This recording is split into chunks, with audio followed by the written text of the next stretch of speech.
Hello everyone, Celia here, talking about somatic therapies.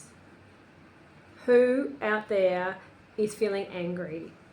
It can be either with somebody that you feel like has hurt you, it can be a situation, it can be the system of government, it can be how the world is at the moment.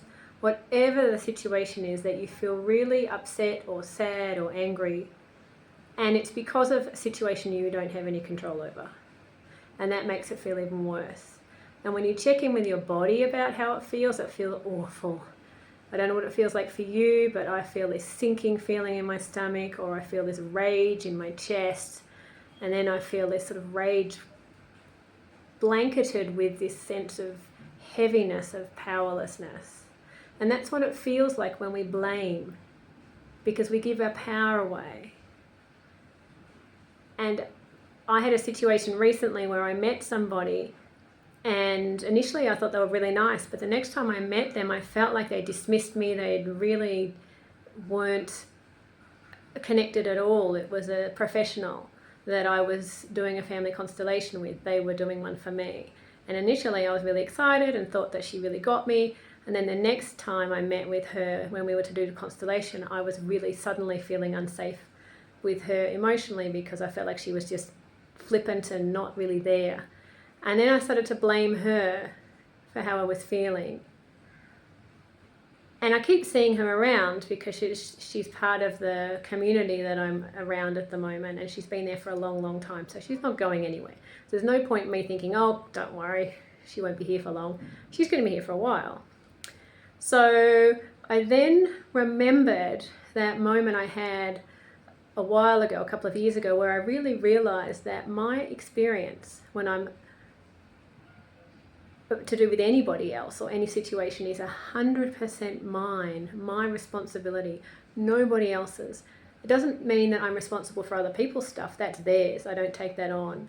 But my feelings around this person are 100% mine.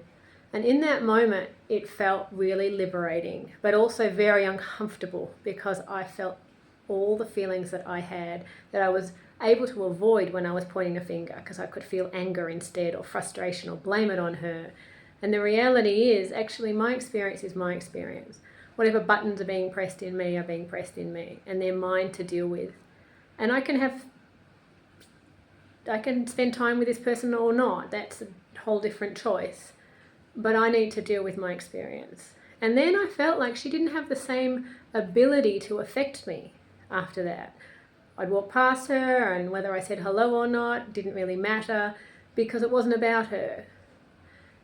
And I acknowledged that when we stop blaming and look at our own experience, when we're actually taking responsibility, it can feel overwhelming. The sensations are so uncomfortable in our bodies when we are starting to be with our experience and owning that.